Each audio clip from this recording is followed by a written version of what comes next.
السميع العليم من الشيطان اللعين الرجيم. بسم الله الرحمن الرحيم. الحمد لله رب العالمين، والصلاة والسلام على سيد الأنبياء والمرسلين، سيدنا ونبينا وشفيع المذنبين أبي القاسم محمد وأهل بيته الطيبين والطاهرين المعصومين.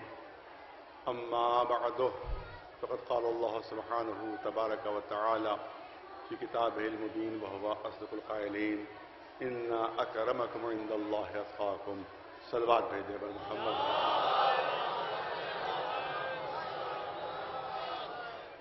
مجلس میں تاخیر ہو گئی ہے، موسم بھی بہت سخت ہے اور یہ شامیانہ بھی لگا ہوا ہے.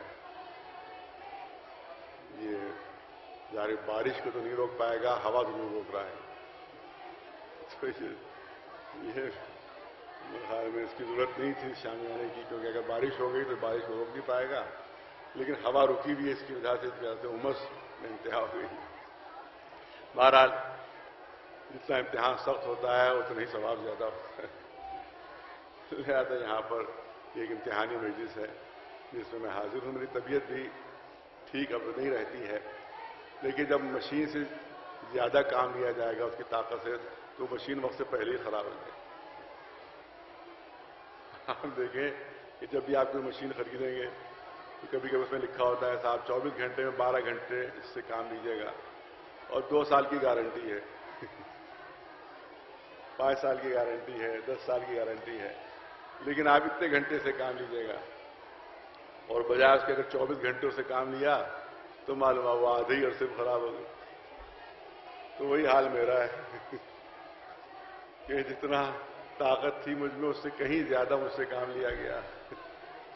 تو اب حال یہ ہے کہ سروائیکل ہے جس کی وجہ سے گردن کی ہڈی میں تکلیف، سلپ ڈسک ہے جس کی وجہ سے پیٹھ کی ہڈی میں تکلیف، بلڈ پریشر ہے جس کی وجہ سے دقتیں، لیور بڑھا ہوا ہے. لہذا وہی مشین سے زیادہ کام لیا گیا تو لہذا وقت سے پہلے ہی مشین نے جواب دے دیا. اب صبح سے اتنے شدید چکر تھے مجھے کہ میں صبح کوئی مجلس پڑھ نہیں سکا، نماز پڑھانے بھی نہیں جا سکا. لیٹ بس گردن نہیں اٹھ رہی تھی، وہی گردن کی ہڈی کی تھی. میں خود یہاں تشویش میں تھا کہ پتہ نہیں یہاں حاضر ہو پاؤں گا کہ حاضر نہیں ہو پاؤں گا، لیکن بہرحال قدرت نے بہرحال اتنی طاقت دے دی کہ میں حاضر ہو گئی. بہرحال یہ مجلس بھی بڑی مشکل مجلس ہے میرے لیے، کیونکہ بہت سے لوگ راضی نہیں ہیں کہ میں یہاں مجلس پڑھوں. بہت سے لوگ راضی نہیں کہ یہاں یہ مجلس میں پڑھوں، لہذا دقتیں پیدا کی جاتی ہیں. لیکن مجلس کی عجیب خصوصیت ہے، یا کوئی مجلس ہو، مجلس کی عجیب خصوصیت ہے کہ جب بھی کسی مجلس سے کوئی ٹکرائے گا ہمیشہ جیت مجلس کی ہوگی، ٹکرانے والے کی ہار. اور مجلس سے جو ٹکراتا ہے وہ مجلس سے نہیں ٹکراتا ہے، نہ مجلس پڑھنے والے سے ٹکراتا ہے. مجلس سے ٹکرانے والا اللہ اور رسول سے ٹکراتا ہے، کیونکہ مجلس کا وعدہ ہماری طرف سے نہیں، اللہ کی طرف سے اور رسول کی طرف سے. لہذا جو اس میں خلل ڈالتا ہے دراصل اس کی ٹکر اللہ اور رسول سے ہو جاتی ہے. لہذا ہمیشہ اس کو شکست ہوتی ہے اور مجلس کامیاب ہوتی ہے. صلوات بھیجیں پر محمد. یہ ایک بہت بڑی حقیقت ہے، اس کو پیش نظر ہمیشہ رکھنا چاہیے. دوسری بات عرض کروں کہ اب ایک موضوع ہے جس پر تھوڑی دیر عرض کرنا ہے. پہلے میں نے عرض کر دیا کہ وقت بھی زیادہ ہو چکا ہے اور میری طبیعت بھی ٹھیک نہیں ہے. کوشش ہوگی کہ اپنی ایک بات مختصر وقت میں آپ کے سامنے پیش کر سکوں. اعلان ہو رہا ہے کہ ان اکرمکم عند اللہ اتقاکم. اللہ کے نزدیک صاحب عزت، صاحب شرف، صاحب مرتبہ، صاحب بزرگی وہ ہے کہ جو باتقوا ہے. بڑا آدمی وہ نہیں ہے کہ جس کے بعد بڑی دولت ہو، جس کے بعد بڑی شہرت ہو، جس کے بعد بڑا محل ہو، جس کے بعد بڑا مکان ہو، جس کے بعد بڑی گاڑی ہو، جس کے بعد بڑی جائیداد ہو. بلکہ بڑا آدمی وہ ہے کہ جس کا تقویٰ بڑا ہے. ایک صلوات بھیج دیں.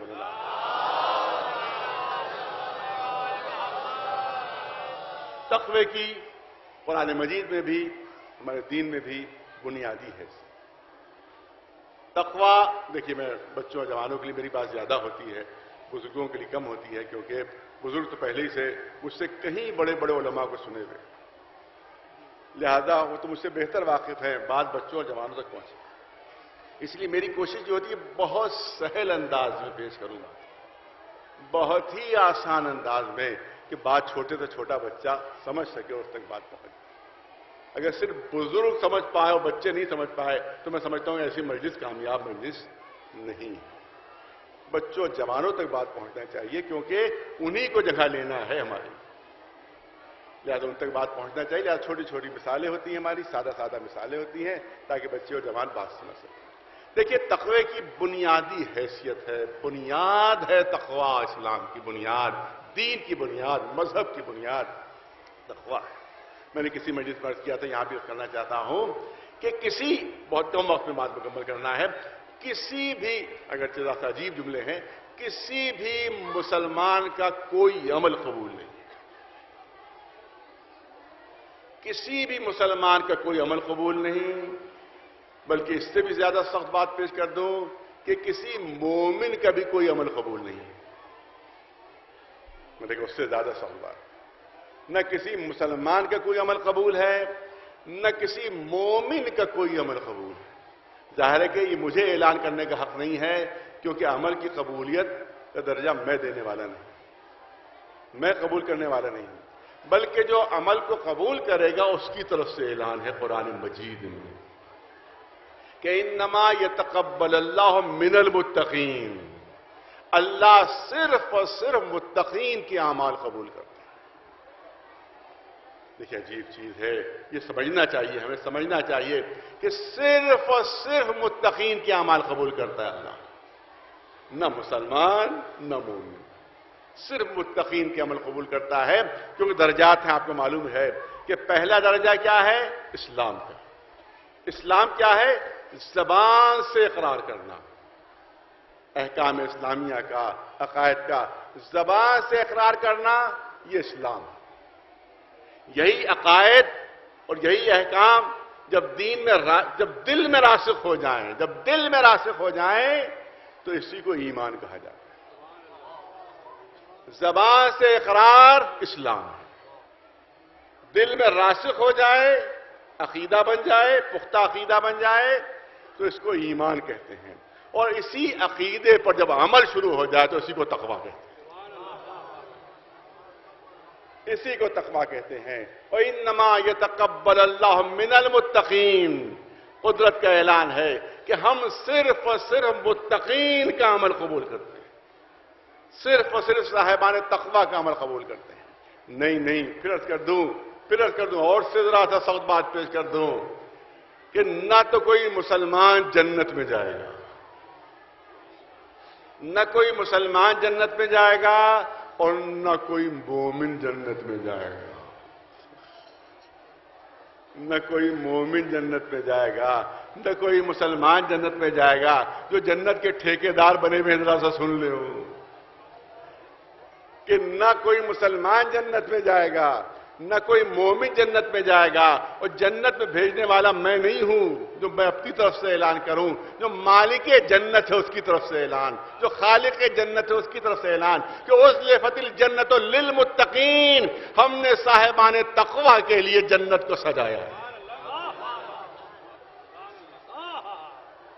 اُزْلِفَتِ الْجَنَّةُ لِلْمُتَّقِينَ، قرآن مجید کا اعلان، اللہ کا اعلان، خالق جنت کا اعلان، مالک جنت کا اعلان کہ اُزْلِفَتِ الْجَنَّةُ لِلْمُتَّقِينَ، ہم نے صرف اور صرف متقین کے لیے، متقین صاحبان تقویٰ کے لیے جنت کو سجایا۔ اس کا مطلب یہ ہے کہ عمل قبول صرف تقوی کے ساتھ، جنت میں جانا صرف تقوی کے ساتھ۔ تقوی کی حیثیت بالکل ایمان کے ساتھ، مومن کے ساتھ ایسی ہے کہ جیسے چکی کی ایک کیلی ہوتی ہے۔ میں چھوٹی سی مثال دے دوں اور بات کو طول نہیں دے رہا ہے۔ آپ دیکھیں، اب یہاں کے بچے تو سمجھتے نہیں، ابھی دیہات میں اب بھی نظر آ جاتی ہوگی چکی۔ چکی جو ہے وہ ایک کیلی، ایک محور ہوتا ہے، اس کے اوپر وہ گھومتی ہے۔ اگر وہ محور نہ ہو، وہ کیلی نہ ہو، تو ادھر آپ چکی گھمائیں گے، ادھر اس کا ایک پارٹ نیچے گر جائے گا۔ اس وقت تک چکی نہیں چل سکتی جب تک اس کے درمیان محور و کیلی نہ ہو۔ مومن کی زندگی کے محور کا نام ہے تقوی۔ ایک صلوات بھیجے بلند آواز سے بر محمد وآلہ،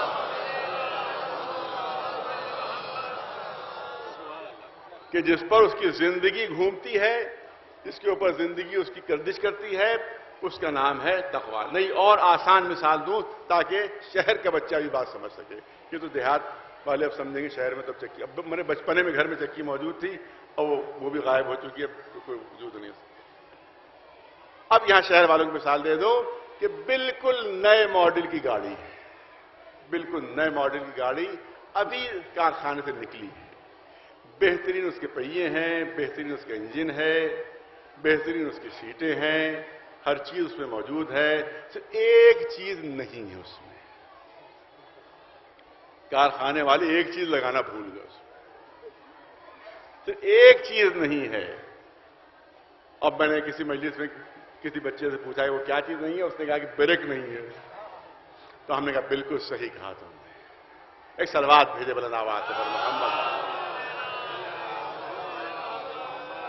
بچے کا ذہن پہنچ گیا، میں نے کہا بالکل صحیح کہا، بالکل نئے ماڈل کی گاڑی، سب کچھ موجود ہے، صرف بریک نہیں ہے۔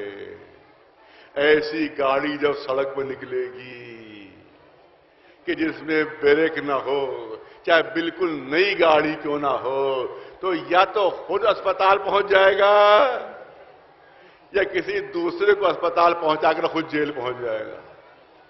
اس کا مطلب یہ ہے کہ یا اپنے کو نقصان پہنچا لے گا یا کسی دوسرے کو نقصان پہنچا دے گا۔ اگر کسی انسان کی زندگی میں تقوی نہ ہو تو یہ اپنے کو ضرر پہنچائے گا یا کسی دوسرے کو نقصان پہنچا دے گا۔ یہ ہے تقوی۔ صلوات بھیجے بر محمد وآل محمد۔ مجھے 11:15 تک مجلس ختم کر دینا ہے کہ اس سے زیادہ مجھے نہیں پڑھنا ہے، لہذا میں بہت مختصر کر کے اپنی بات پیش کر رہا ہوں۔ یہ ہے تقوی۔ تقوی کے بغیر عمل قبول نہیں، تقوی کے بغیر جنت نہیں۔ اور آپ یاد رکھیں کہ میدان حشر میں بھی توجہ چاہ رہا وہ یوم ندعو کل اناس بامامہم، قرآن اعلان کر رہا ہے وہ یوم ندعو کل اناس بامامہم، ہم میدان حشر میں امام کو بلائیں گے، ہم میدان حشر میں امام کو بلائیں گے۔ میدان حشر میں نہ خلیفۃ المسلمین ملے گا، نہ میدان حشر میں امیر المومنین ملے گا، کیونکہ متقین جنت میں جائیں گے، لہذا میدان حشر میں صرف امام متقین ملے گا۔ میدان حشر میں جنت میں لے جانے والا، میں چیلنج کے ساتھ یہ بات کہہ رہا ہوں اور قرآن مجید کو بنیاد بنا کر یہ بات کہہ رہا ہوں کہ میدان حشر میں نہ خلیفۃ المسلمین جنت میں لے جائے گا، نہ امیر المومنین کو جنت میں لے جائے گا، کیونکہ متقین جنت میں جائیں گے تو آگے آگے کسی امام المتقین کو ہونا چاہیے، آگے آگے کسی امام المتقین کو ہونا چاہیے۔ تو یاد رکھیے، میں نے کہا کہ آج کے تناظر میں بات پیش کرنا ہے کہ آپ دیکھ لیں کہ دنیا نے سارے القاب چرا لیے، سارے القاب چرا لیے، سارے عہدے چرا لیے، کوئی خلیفۃ المسلمین بن گیا، کوئی امیر المومنین بن گیا۔ ارے آج بھی کتنے بزدل ہیں کہ جو اندر چھپے ہوئے مگر اپنے کو امیر المومنین اور خلیفۃ المسلمین کہہ رہے ہیں، جن کو باہر نکلنے کی ہمت نہیں، جن کو میدان جنگ میں آنے کی ہمت نہیں۔ ارے صحیح معنی میں خلیفۃ المسلمین وہ ہوتا ہے، امیر المومنین وہ ہوتا ہے جو میدان جنگ میں سب سے آگے آگے ہو۔ کسی چھپنے والے کو امیر المومنین نہیں کہا جاتا۔ ایک صلوات بھیج دے بلند آواز۔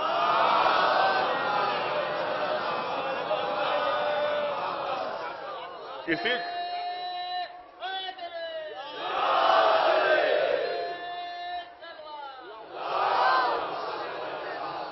میں ایک جملہ عرض کرنا چاہتا ہوں، فیصلہ کن جملہ، کہ فساد اور جہاد میں کیا فرق ہے۔ فساد اور جہاد میں کیا فرق ہے؟ بنیادی فرق ہے فساد اور جہاد میں۔ فساد اور جہاد میں فرق یہ ہے کہ فساد پھیلانے والا لیڈر چھپا رہتا ہے اور جہاد کا لیڈر میدان میں آگے آگے ہوا کرتا ہے۔ ایک سلوات بھیج دے بلند آواز سے۔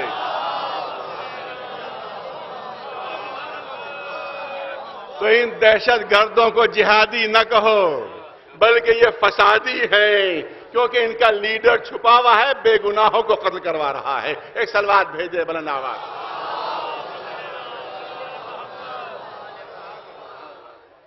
تو آج بھی لکھا جا رہا ہے، جو طالبان کا افغانستان میں ہے اس کے نام کے ساتھ بھی یہی لکھا جا رہا ہے کہ امیر المومنین خلیفۃ المسلمین ملا فلان،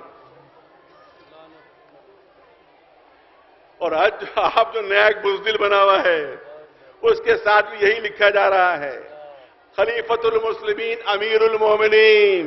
مسلمانوں سن لو، مسلمانوں سن لو، قیامت میں میدان حشر میں نہ تمہیں خلیفۃ المسلمین جنت میں لے جائے گا، نہ امیر المومنین جنت میں لے جائے گا، بلکہ جنت میں لے جانے والا ہے امام المتقین، امام المتقین۔ ارے سارے القاب چرا لیے مگر ایک لقب کوئی نہ چرا سکا، وہ ہے امام المتقین۔ آج تک سوائے علی کے کوئی امام المتقین نہیں بن سکا ہے۔ صلوات بلند آواز پر محمد۔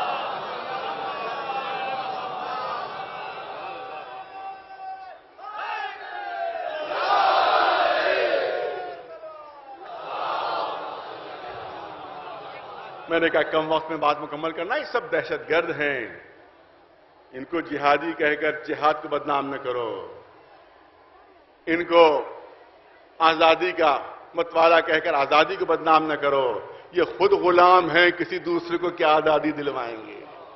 یہ امریکہ کے غلام ہیں، یہ اسرائیل کے غلام ہیں، یہ کسی کو کیا آزادی دلوائیں گے جو خود غلام ہو؟ اور وہی حرکتیں ہیں جو اسرائیل کی ہیں، جو ظلم اسرائیل کر رہا ہے وہی یہ حرکتیں کر رہے ہیں۔ آپ دیکھیں کہ کہا جاتا ہے، شیعوں کے لیے کہا جاتا ہے کافر ہیں، حزب اللہ کے لیے کہا جا رہا ہے کافر ہیں، اور اپنے لیے کہا جا رہا ہے کہ اسلام کے ہم بہت بڑے نمائندے ہیں۔ تو مجھے اتنا بتاؤ کہ جہاد کے لیے رسول اللہ کا حکم کیا ہے، اور رسول اللہ نے جہاد کس طرح سے لڑا، اور جو کافر و مشرک تھے ان کا انداز کیا تھا؟ رسول اللہ نے جب بھی جہاد کیا، یا مولا علی نے جب بھی جہاد کیا، کبھی جہاد میں پہل نہیں کی، کبھی جنگ میں پہل نہیں کی، کسی پر حملہ نہیں کیا۔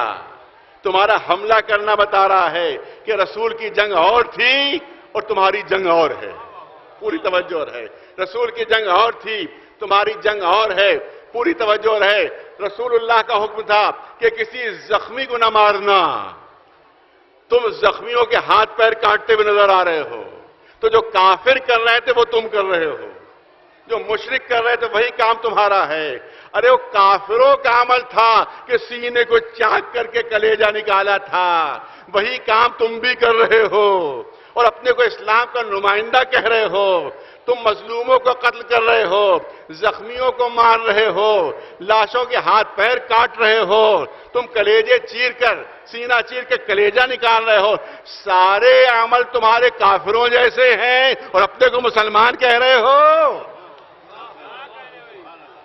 سارے عمل تمہارے کافروں جیسے ہیں اور اپنے کو مسلمان کہہ رہے ہو، اور ادھر وہ حزب اللہ ہے کہ سارے عمل رسول اللہ جیسے ہیں، سارے عمل وہ ہیں جو مولا علی جیسے تعلیمات تھی ان کی، ویسے ان کے عمل ہیں کہ وہاں زخمی اگر کوئی دشمن ہوتا ہے تو اس کو مارتے نہیں ہیں بلکہ اسپتال لے جا کر علاج کرتے ہیں۔ تو یہ بتاؤ کہ کافر کون ہے اور مسلمان کون ہے؟ ایک صلوات بھیج دے بلند آواز سے بر محمد۔ ایک صلوات بلند آواز سے بر محمد۔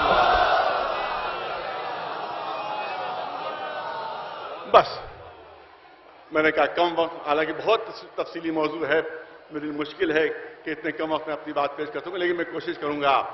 تقویٰ، تقویٰ کیا چیز ہے؟ آپ دیکھیں کہ سماج کی، اب ذرا دو تین جملے کرنا چاہتا ہوں کہ علی ہے امام المتقین، مولا ہے امام المتقین، اور سماج کی ہر برائی مخالف تقویٰ ہے۔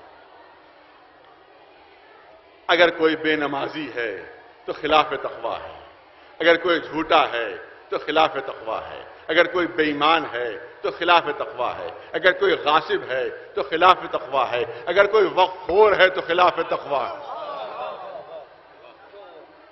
اگر کوئی سجدے نہیں کرتا تو خلاف تقویٰ، اگر کوئی روزہ نہیں رکھتا تو خلاف تقویٰ۔ تو اس کا مطلب ہے کہ ہر برائی خلاف تقویٰ۔ کوئی جوا کھیل رہا ہے خلاف تقویٰ، کوئی خدا نخواستہ شراب پی رہا ہے وہ خلاف تقویٰ۔ تو اس کا مطلب یہ ہے کہ تمام برائیاں تقوی کے خلاف ہیں اور علی امام المتقین ہے، لہذا علی نہ جھوٹوں کا امام ہو سکتا ہے، نہ بے ایمانوں کا امام ہو سکتا ہے، نہ غاصبوں کا امام ہو سکتا ہے، نہ وقف خوروں کا امام ہو سکتا ہے، نہ بے نمازیوں کا امام ہو سکتا ہے، نہ بے روزے داروں کا امام ہو سکتا ہے۔ ایک صلوات بھیج دے مولانا آباد سے محمد۔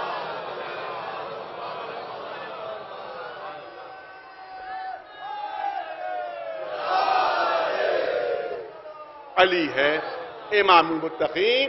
متقی کی جب یہ بلندی ہے تو جو امام المتقین ہوگا اس کی کیا عظمت ہوگی، اس کا کیا شرف ہوگا، اس کا کیا مرتبہ ہوگا۔ بس دو تین جملے سن لیجئے۔ ایک متقی میں اور ایک امام متقین میں کیا فرق ہے۔ ایک متقی وہ ہے کہ جو چاند کا محتاج ہے، جو سورج کا محتاج ہے، جو ہواؤں کا محتاج ہے، جو زندگی کا محتاج ہے، جو روح کا محتاج ہے، جو ستاروں کا محتاج ہے۔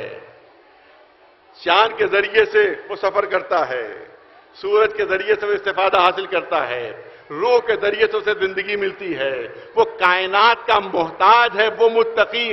اور امام المتقین وہ ہے کہ جس کی کائنات پر حکومت ہوتی ہے،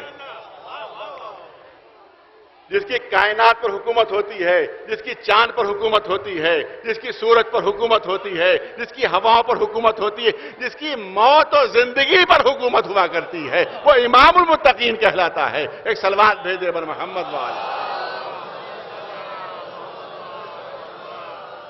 اب دھارے میرے کا وسیع موضوع اس کو بہت کم لفظوں میں پیش کرنا ہے۔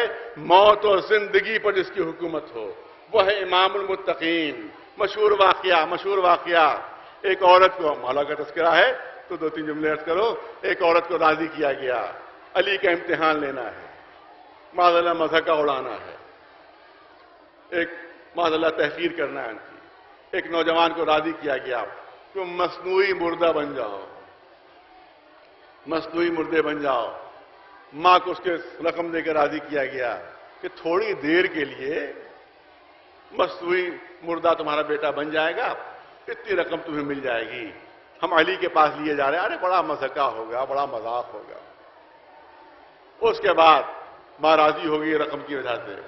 اس کے بعد تابوت میں لٹا دیا گیا اس جوان کو، مولا کے سامنے پیش کیا گیا، کہا کہ ذات اس کی نماز جنازہ پڑھا دیجئے۔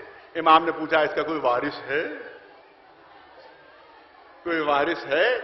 کہا کہ ہاں اس کی ماں موجود ہے۔ کہا قریب بلاؤ۔ ماں سے پوچھا کہ کیا میں اس کی نماز جنازہ پڑھا دوں؟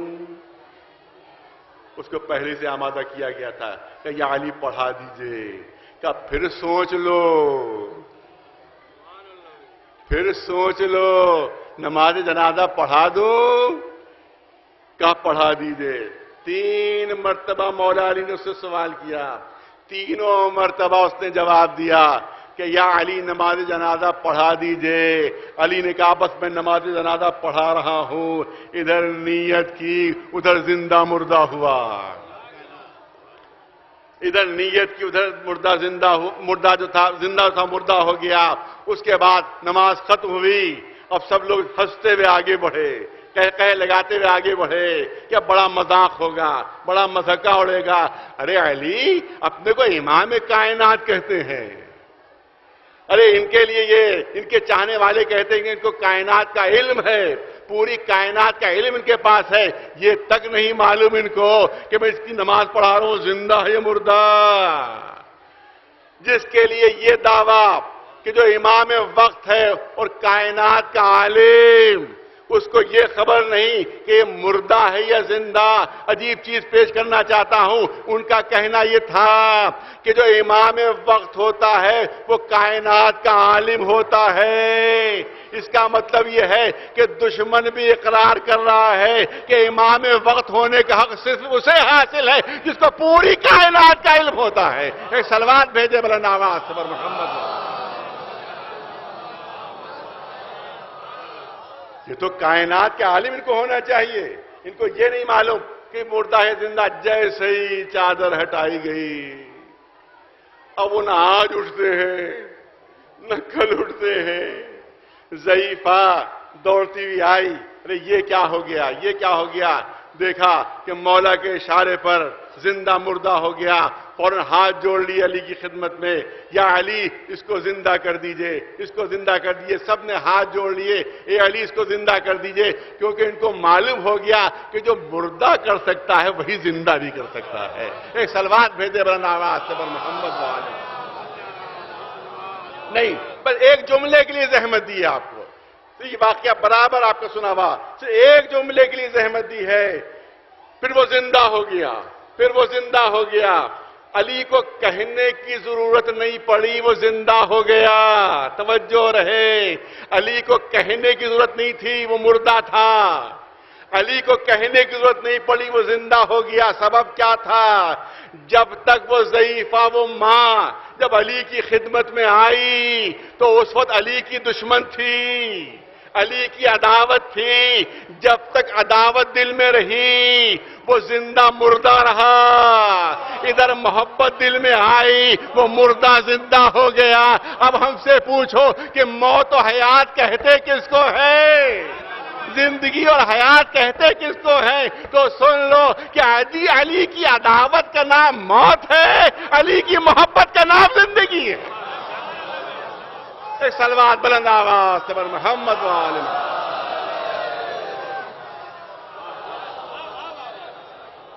ایک صلوات بلند آواز سے پر محمد وآلہ محمد.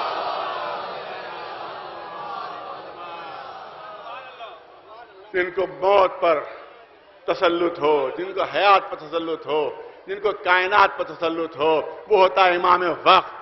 اسی لیے امام شافعی جیسی شخصیت وہ کہنے پر مجبور ہوئی کہ ماتا شافعی ولیس یدری علی ربہ و ربہ اللہ. ارے شافعی مرتے مر گیا مگر اسے یہ خبر نہیں ہو سکی, اسے پتہ نہیں چل سکا کہ اللہ اس کا رب ہے کہ علی رب ہے. یہ شافعی جیسی شخصیت یہ بات کیوں کہہ رہی ہے؟ صرف ایک معجزے کو دیکھ کر, صرف ایک فضیلت و کمال کو دیکھ کر شافعی کی حالت بالکل غیر ہو گئی. وہ سمجھ نہیں رہے ہیں کہ آخر اللہ رب ہے یا علی رب ہے. وہ معجزہ وہ ہے کہ جب ستارے زہرہ در علی پہ اترا ہے. ایک صلوات بھیجے بلند آواز سے پر محمد. بس اس سے زیادہ زحمت نہیں دینا آپ حضرات کو کہ جب ستارے زہرہ در علی پر اترا ہے. ایک بات کہی جاتی ہے, میں یہاں پر کر دوں, ظاہر کہ شہزادی فاطمہ زہرا سلام اللہ علیہا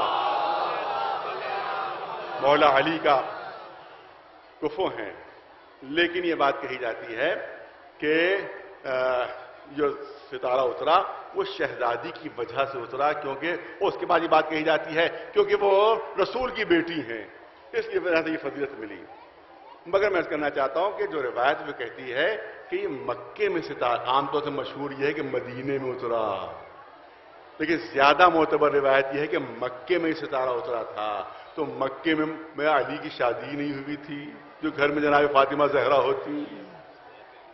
تو اس کا مطلب ہے کہ مولا علی کی فضیلت کم کرنے کے لیے یہ بات کہی جاتی ہے. تو یہ ستارہ اترا ہے مولا علی کے لیے اور خالص مولا علی کے لیے یہ ستارہ اترا ہے. آپ دیکھیں رسول اللہ کے ارشاد آپ کے سامنے پیش کرنا چاہتا ہوں.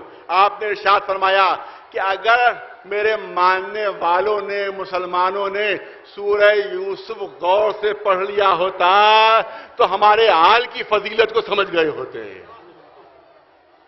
آخر سورہ یوسف میں ایسی کون سی بات ہے جو رسول اللہ نے ارشاد فرمایا کہ اگر سورہ یوسف ہی سمجھ کے پڑھ لیا ہوتا تو میری آل کی فضیلتوں کو سمجھ گئے ہوتے. تو سورہ یوسف میں وہ واقعہ ہے کہ جناب یوسف جناب یعقوب سے کہہ رہے ہیں کہ انی رأیت احد عشر کوکبا والشمس والقمر رأیتهم ساجدین.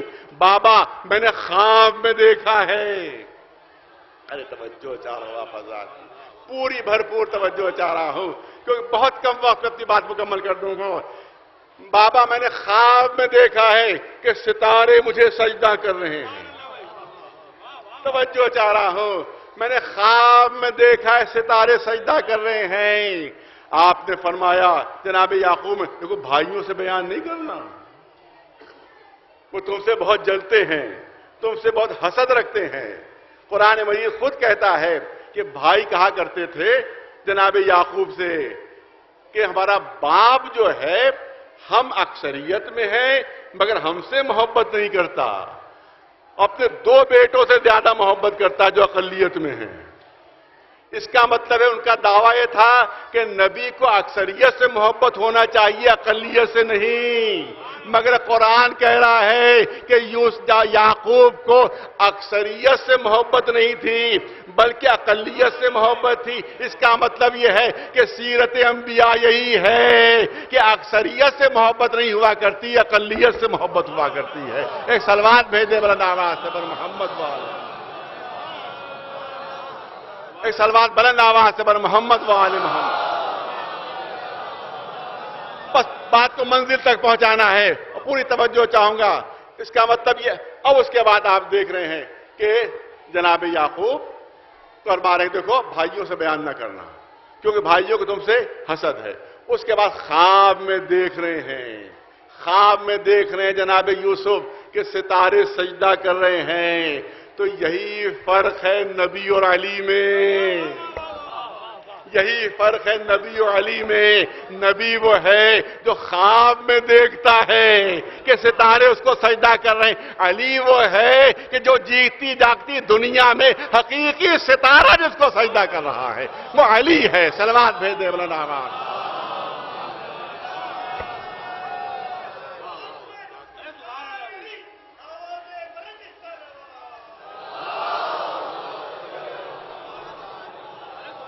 میں نے جتنا وعدہ کیا تھا وہ وقت ہو گیا، اس سے زیادہ مجھے نہیں پڑھنا ہے۔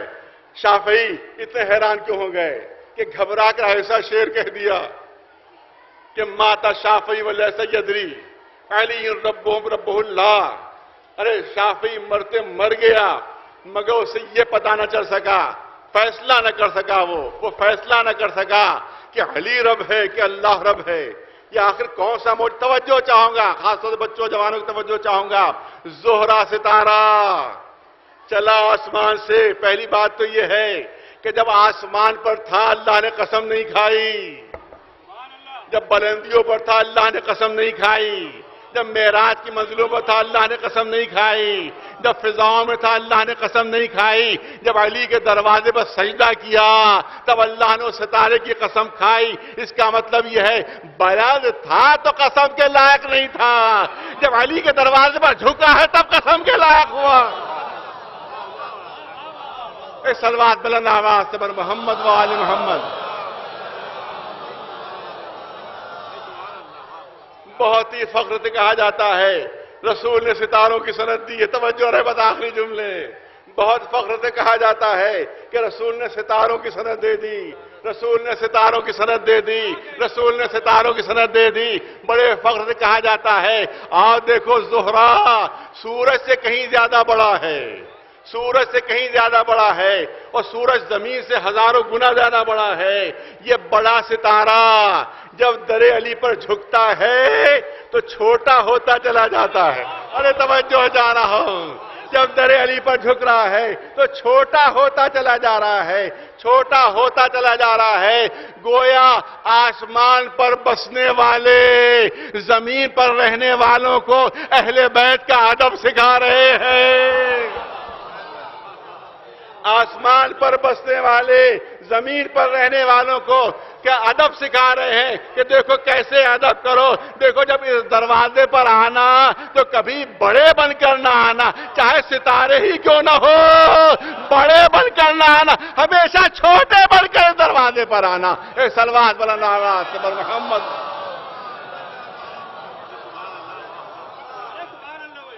ایک صلوات بلند آواز سے بر محمد و آل محمد۔ بہرحال موضوع بہت وسیع ہے لیکن اس سے زیادہ مجھے نہ عرض کرنا ہے، نہ عرض کرنے کی مجھ میں ہمت ہے۔ نہ موقع اور محل ہے کیونکہ مسلسل مجلسیں ہیں، تو یہ ہے مولا کہ جو مولا متقیان ہے کہ جو ہر موقع اور ہر محل پر ہمارے کام آتے رہے ہیں اور آتے رہیں گے۔ آپ دیکھیں کہ ان کی عجیب خصوصیت ہے، انہی نے ہمیشہ اس عالم میں ہم کو سلام کہلوایا ہے کہ جب کسی کو نہ سلام یاد ہوتا ہے نہ دعا یاد۔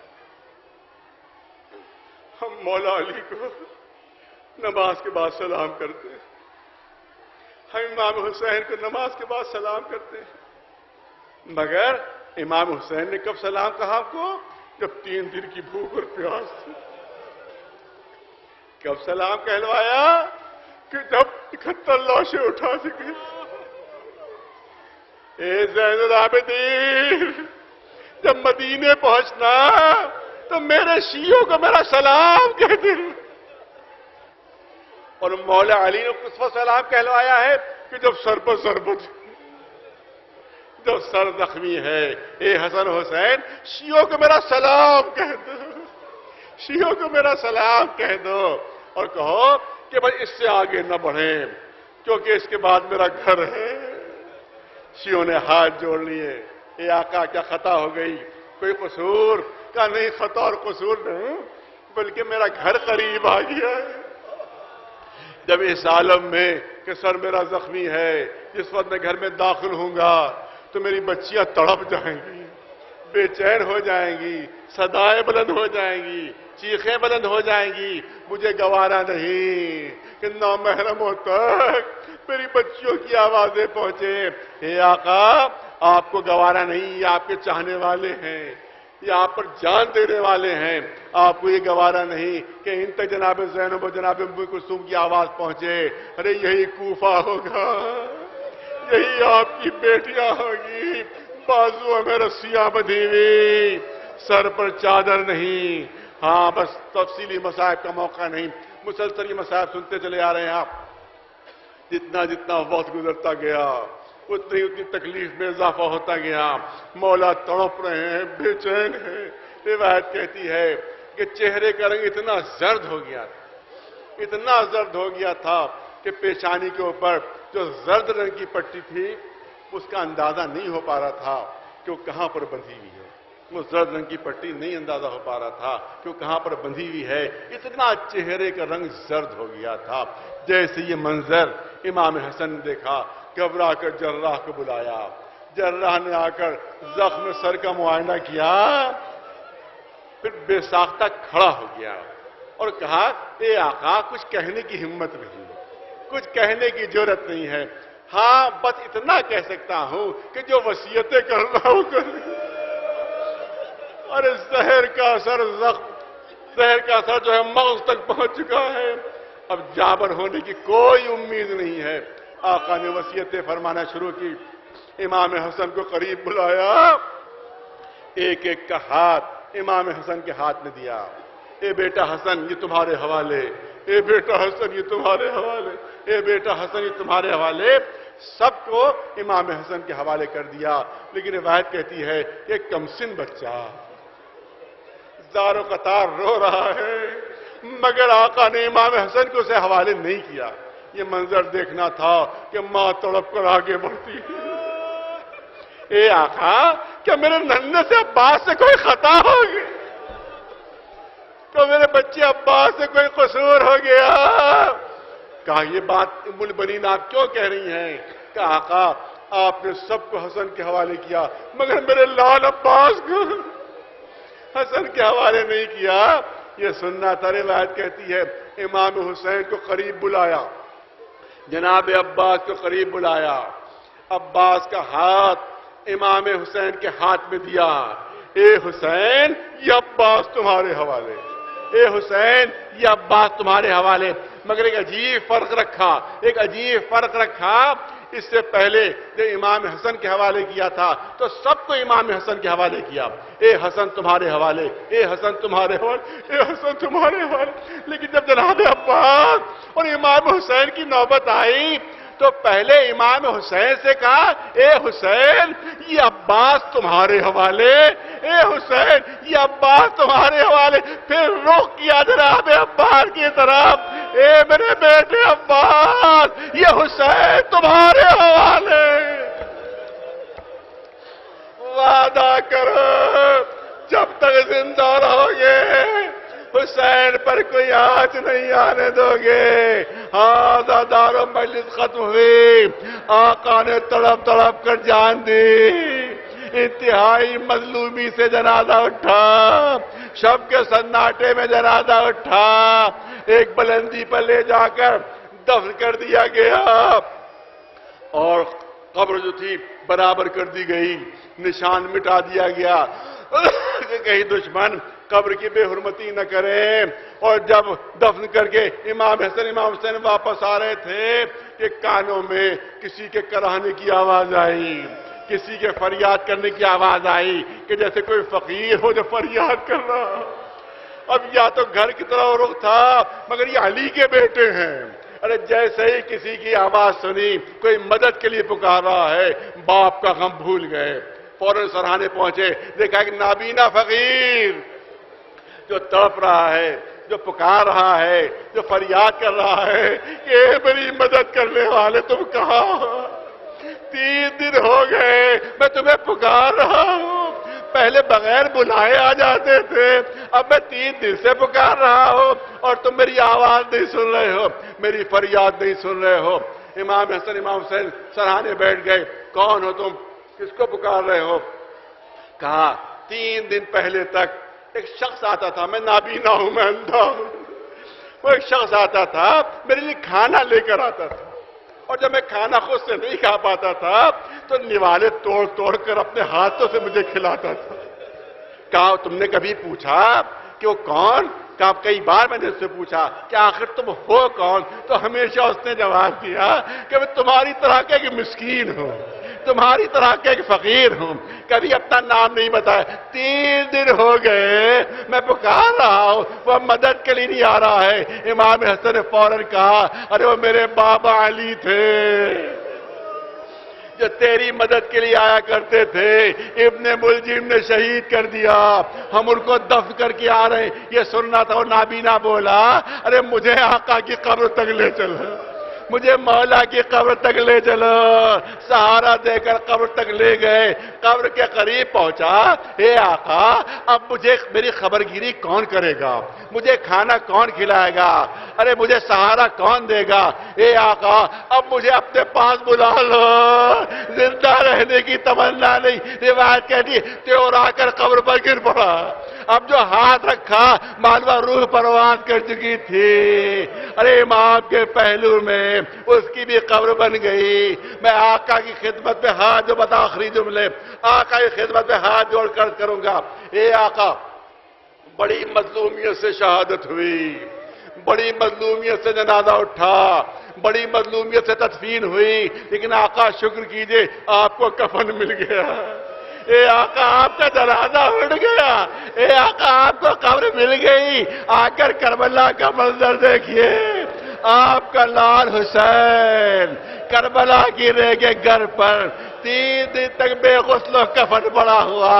اے آقا آپ کے صرف سر پر زخم ہے، اے آقا آپ کا صرف سر زخمی ہے، لیکن آپ کا لال حسین 2000 سے زیادہ تیروں تلواروں کے ساتھ پورے جسم پر، صرف یہی نہیں ارے لاش لے کے گھر پر پڑی ہوئی، کوئی منادی آواز دے رہا ہے سواروں ابھی گھوڑوں سے اترنا نہیں، ابھی نواز ہے رسول کے لاش پامال ہونا ہے، ازادار ادھر کے گھوڑے ادھر، ادھر کے گھوڑے ادھر، درمیان میں لاش حسینی۔ صرف بہن زینب اپنے کو گھوڑوں کی ٹاپوں میں ڈالے دے رہی تھی کہ مجھے پامال کر دو، میرے بھائی کو پامال نہ کرو۔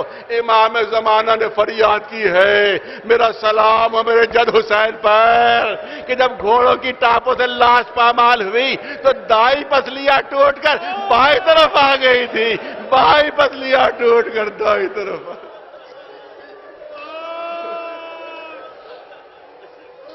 سَيَعْلَمُ الَّذِينَ ظَلَمُوا أي منقلب ينقلبون ألا لعنة الله على القوم الظالمين.